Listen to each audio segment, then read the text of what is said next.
Aquarius, hello. So, welcome to my channel. I am SerenaAurora. I have a platform on Instagram and Facebook.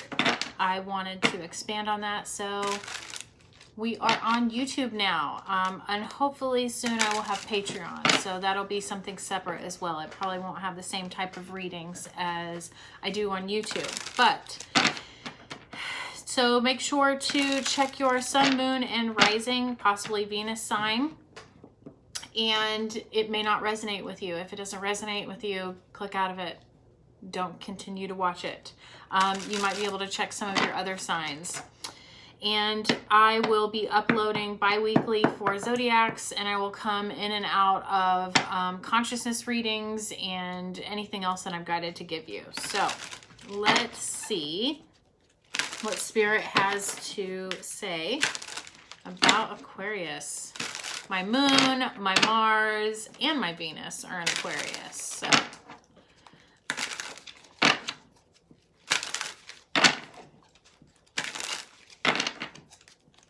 make sure to subscribe, like, comment. It definitely helps with the algorithm of YouTube.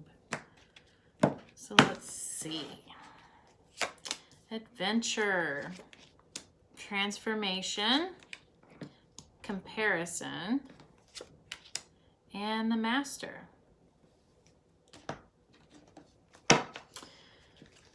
Let's see what you need to surrender.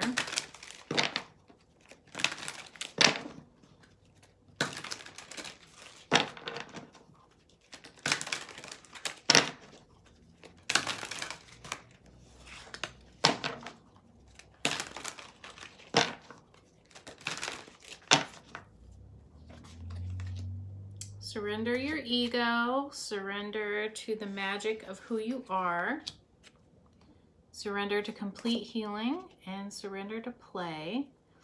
Aquariuses are really good at being eccentric, but I'm not so sure they're good at playing. So there is some type of adventure that needs to be had here, and it looks like it is through play, and that's going to be how you stay in your lane, how you heal the best over the next 2 weeks. Your ego is getting in the way. You need to remember to cultivate gratitude, to be of service to others, and come from the heart. A big ego can work against you, but humility will further your goals. So remember that your ego is a trickster, and it will do whatever it can to sabotage you. So come from that place inside your heart. There is some transformation that you're having that deals with comparison, and it has to do with comparing yourself to other people's lives, feeling like you don't have enough, feeling like you should have more. That's lack mentality, so make sure that you're manifesting to the best of your abilities. And I do see the Master here, and I do believe that is the Hermit in the Rider-Waite. Let me make sure.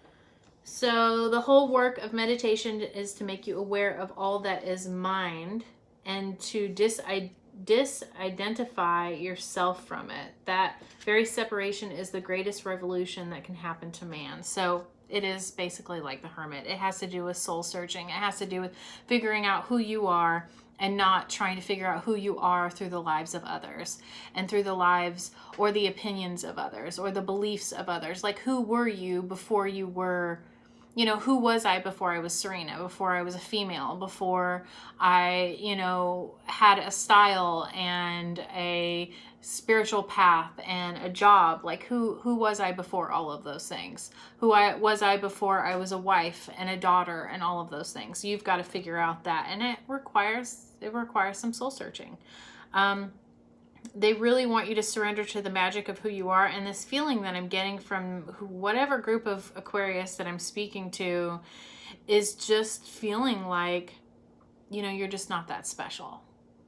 Or there's just nothing really flashy or I don't know, sparkly about you. And they want to remind you that you have magic inside of you. And even in the mundane aspects of life, remember that you are a magical being with a uniqueness and worth that comes from just being you.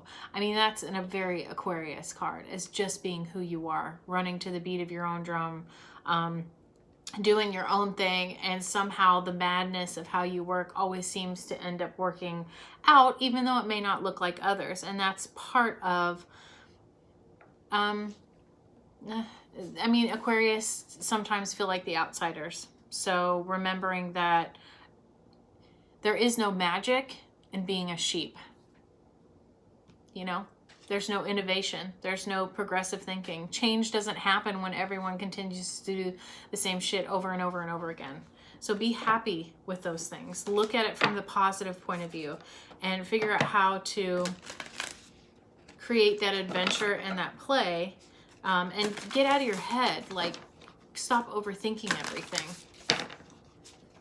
How can you switch gears to adventure and play? Kind of like a kid would. So let's see.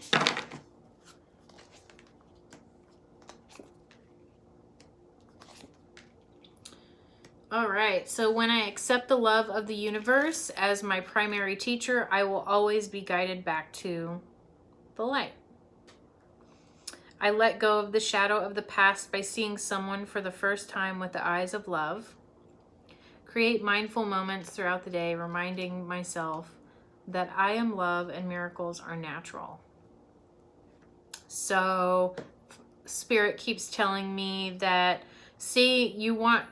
try to see yourself through the eyes of others, or more importantly, try to just see yourself through the lens of love, your own lens, which is here. And it's partially has to do with this one, but these are not as vital to our emotions and our self-love and our cultivating a relationship with our soul. These don't get you anywhere. This and this is going to get you somewhere. All right. When I accept the love of the universe as my primary teacher, I will always be guided back to the light. I mean, if you're going to compare yourself to anyone, don't do it to another human being. I mean, do it to Spirit. Figure out what your spiritual path and your mission is. I mean, that might make you feel a little bit better at seeing the totality of everything instead of looking through a pinhole at other people's lives and seeing what you do or don't have. You know, be grateful for what you do have. Go over your grateful list, whether it's I'm grateful for indoor plumbing. I mean, those things we should be grateful for. So that's what the first 2 weeks of August is going to look like for you. I will see you in a couple weeks, and I hope this resonated with you. So, see you later.